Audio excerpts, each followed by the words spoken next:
नमस्कार, स्वागत है आपका हमारे YouTube channel mister SP point में। साथियों, आज हम इकोनॉमिक्स फर्स्ट पेपर का चौथा वीडियो आपको लाए हैं। ये चौथा लेक्चर है। इसके पहले हमने 3 वीडियो बता चुका है, जिसको आप लोग जाकर के हमारे प्लेलिस्ट में देख सकते हैं या फिर हमारे डिस्क्रिप्शन में उसकी लिंक मिल जाएगी आपको।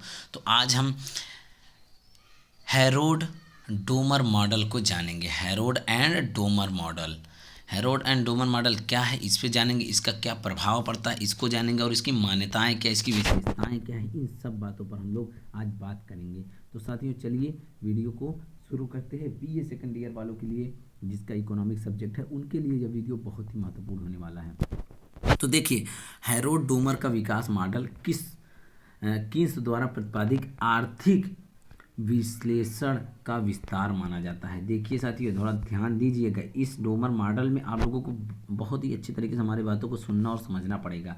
इकोनॉमिक बहुत ही इंटरेस्टिंग है साथियों। आप लोग बस अच्छे से समझिए, वीडियो को पूरा देखिए आपको बहुत ही बेहतर फील होगा। और इसका नोट्स हम आपको अपने टेलीग्राम चैनल पर भेज देंगे और वहाँ पर आप ज्वाइन हो जाइए। टेलीग्राम चैनल का नाम mister SP point, MR SP point, आप सर्च कर सकते हैं हमारे चैनल का नाम, या फिर हमारे डिस्क्रिप्शन में टेलीग्राम का लिंक है, वहाँ से ज्वाइन कर सकते हैं। तो साथियों, चलिए, हेरोड डोमर का विकास मॉडल कीन्स द्वारा प्रतिपादित आर्थिक विश्लेषण का विस्तार माना जाता है। जो कीन्स ने प्रतिपादित किया है आर्थिक विश्लेषण का सिद्धांत, उसी पर विस्तार इस मॉडल को माना जाता है। और कीन्स द्वारा प्रतिपादित एवं जो कीन्स के द्वारा प्रतिपादित उत्पादन एवं रोजगार का सिद्धांत है, उस पे अल्पकालीन एवं स्थिर संतुलन विश्लेषण की आधारित था। अर्थात जो कीन्स ने अपनी सिद्धांत दिया है रोजगार का सिद्धांत में, उन्होंने अल्पकालीन एवं स्थिर संतुलन की विश्लेषण पर आधारित था। मतलब उनका जो सिद्धांत वो अल्पकाल में लागू होता था, लेकिन यहाँ पर हेरोड डोमर का मॉडल जो है, ये दीर्घकालीन में इसका असर होता है, इसका इफेक्ट पड़ता है, इसका प्रभाव पड़ता है। तो देखिए किस तरीके से कीन्स के उत्पादन एवं रोजगार के सिद्धांत में दीर्घकालीन विकास की समस्याओं में लागू करने हेतु इंग्लैंड के एफआर हेरोड तथा संयुक्त राज्य अमेरिका के ईओ डोमर ने सतत आर्थिक विकास का सिद्धांत प्रतिपादित किया है। इन्होंने उन्हीं के सामने एक और सिद्धांत दिया, जिसको ये लोग कहते थे सतत आर्थिक विकास का सिद्धांत प्रतिपादित किया। किसने? एफआर हेरोड ने और ईडी डोमर ने। अब देखिए, हेरोड तथा डोमर के अनुसार आर्थिक विकास की प्रक्रिया एक दीर्घकालीन अर्थात सतत चलने वाली प्रक्रिया। हमने पहले ही बता दिया कि इस हेरोड का जो मॉडल है, हेरोड तथा डोमर का जो मॉडल है, यह लंबे समय में, लॉन्ग टर्म में अर्थात दीर्घकालीन समय में इसका प्रभाव पड़ेगा। अर्थात दीर्घकालीन एवं सतत चलने वाली प्रक्रिया है इनकी, और दीर्घकालीन तक इनकी सिद्धांत चलता है। अतः हेरोड तथा डोमर अपने आर्थिक विकास मॉडल पर गतिशील समाज के आर्थिक विकास विश्लेषण में विभिन्न आर्थिक तत्वों का परिवर्तनशील माना है। अर्थात ये लोग कहते हैं कि गतिशील समाज के आर्थिक विकास के विश्लेषण में विभिन्न आर्थिक तत्वों को परिवर्तन होता रहता है, ये मानते हैं। हेरोड तथा डोमर मॉडल के कुछ अंतर, लेकिन कुछ दोनों मॉडलों का निष्कर्ष समान है। हेरोड ने अपने विकास मॉडल में त्वरक का गुणक को विशेष महत्व दिया है, वहीं डोमर अपने मॉडल में आय की पूंजी अनुपात पर विशेष बल दिया है। साथियों, ये अपने विकास मॉडल के त्वरक तथा गुण को विशेष महत्व देता है, लेकिन ये अपने पूंजी तथा अनुपात के विशेष पर बल देता है। हेरोड की पूर्ति समीकरण का अनुमानित रूप में तथा डोमर का पूर्ति समीकरण वास्तविक रूप में है। अनुमानित और वास्तविक, एक लोग अनुमानित करते हैं और एक लोग वास्तविक रूप में देते हैं, हेरोड तथा डोमर के दोनों मॉडलों पर। अब देखिए, हेरोड दोनों मॉडलों में इस बात की व्याख्या की गई है कि अर्थव्यवस्था में आय वृद्धि कौन सी दर होगी जो चिरकालीन अर्थात दीर्घकालीन होनी चाहिए, दीर्घकालीन स्थिरता अथवा दीर्घकालीन स्फीति से बचा सके। साथियों, ऐसा कौन सा मॉडल इन लोगों का सेट होगा, ऐसा कौन सा मॉडल है जिस पर ये लोग बात कर रहे थे, इन लोगों की सिद्धांत क्या था, उसी पर, जिससे ये लोग मुद्रास्फीति और दीर्घकालीन जो कोई भी स्थिरता होती उससे बच सकें। और इस मॉडल के निवेश के 2 कार्य बताए गए हैं। कैसे? पहला, प्रभावपूर्ण मांग में वृद्धि। और इसको हम लोग कह सकते हैं मांग प्रभाव अर्थात आय प्रभाव। इसके पहले हम लोग मांग प्रभाव और आय प्रभाव पढ़ चुके थे, 2 प्रभाव पढ़े थे, उसको आप लोग जाकर दे सकते हैं। पूर्ण प्रभाव, पूर्ण मांग अर्थात प्रभाव पूर्ण मांग में वृद्धि। दूसरा अतिरिक्त उत्पादन क्षमता अर्थात पूर्ति प्रभाव का सृजन, अतिरिक्त उत्पादन का सृजन, अतिरिक्त उत्पादन क्षमता का सृजन। ये 2 मॉडल इन दोनों पर कार्य पर बताए गए हैं। और मान्यताएं क्या क्या हैं साथियों, हम लोग मान्यताओं पर बात कर लेते हैं। इनकी क्या क्या मान्यताएं हैं, मान्यताओं को आप समझ लेंगे, समझे इस सिद्धांत को आप समझ गए। हैरोड तथा डोमर का मॉडल, हैरोड तथा डोमर मॉडल क्या है, यही इस मान्यताएं में हम बताएंगे आपको।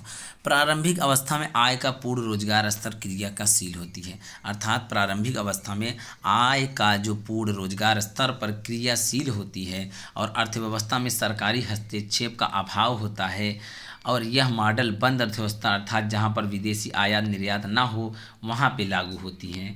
इसको ज़रा ध्यान दीजिएगा, जहाँ पर आयात निर्यात ना हो विदेशों से, वे बंद अर्थव्यवस्था कहलाए जाते हैं।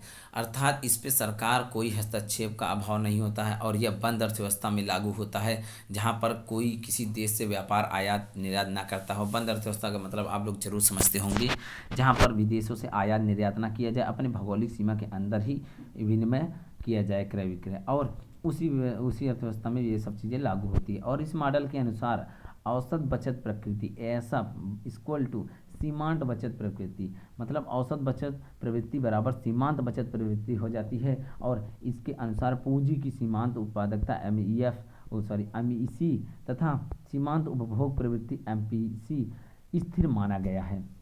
देखिए, और इसके अनुसार, इस मॉडल के अनुसार, इसके अनुसार अर्थव्यवस्था में जैसे ही निवेश होता है वैसे ही अतिरिक्त उत्पादन क्षमता का निर्माण होता है। आप लोग जानते हैं, जैसे ही किसी अर्थव्यवस्था में निवेश करेंगे अर्थात जैसे ही इन्वेस्टमेंट करेंगे वैसे ही वहाँ की उत्पादन क्या होगी, उत्पादन क्षमता बढ़ती जाएगी, उसका निर्माण बढ़ता जाएगा। अब देखिए, इस मॉडल के अनुसार पूंजी की श्रम अनुपात की पूंजी के उत्पादन अनुपात स्थिर होता है। क्या, इस मॉडल के अनुसार पूंजी श्रम का अनुपात जो होता है एवं पूंजी उत्पाद का अनुपात स्थिर हो जाता है और अर्थव्यवस्था में कीमत स्तर एवं ब्याज दर स्थिर दिखता है और स्थिर रहता है।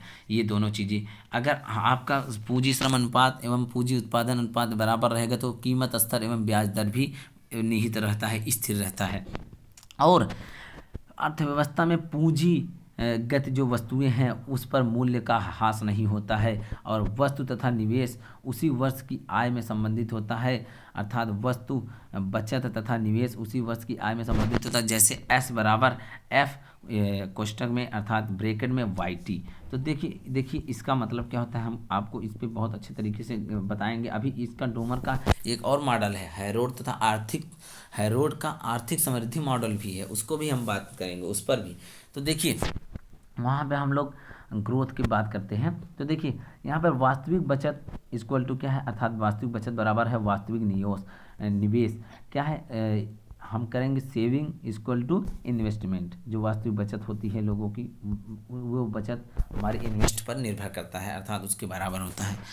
अर्थव्यवस्था में जब पूंजी का निर्माण होता है तो उसमें उत्पादन क्षमता में वृद्धि होती है। आप जानते हैं, यदि हमारी पूंजी बढ़ेगी, हमारे पास मनी अधिक आएगी, तो हम अपना कोई भी वस्तु का अगर प्रोडक्शन कर रहे हैं तो उसकी उत्पादन में वृद्धि जरूर करेंगे, उसकी खपत हम लोग बढ़ाएंगे, उसकी क्या करेंगे, मात्रा बढ़ाएंगे। और इस विश्लेषण के अनुसार विकास की बाधा को सरलता से दूर किया जा सकता है।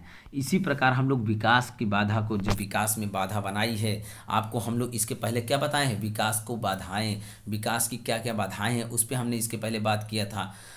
और आज हम इसी पे बात करते हैं, हैरोड तथा डोमर का विकास मॉडल जो है, इससे हम लोग क्या करते हैं, इस विश्लेषण के अनुसार हम विकास की बाधाओं को सरलता से दूर कर सकते हैं। और यह विश्लेषण विकसित पूंजीवादी अर्थव्यवस्था की समस्याओं पर आधारित है। विकसित तथा पूंजीवादी अर्थव्यवस्थाओं पर यह विकास मॉडल आधारित है। तो साथियों, आज के लिए हम आपको इतना ही बताएंगे इस वीडियो में। अगले वीडियो में हम आपको थोड़ा लंबा वीडियो लाने वाले हैं। यह वीडियो इसलिए शॉर्ट कर दिए क्योंकि इसका जो हैरोड तथा डोमर का जो ये मॉडल था, ये इतना ही था।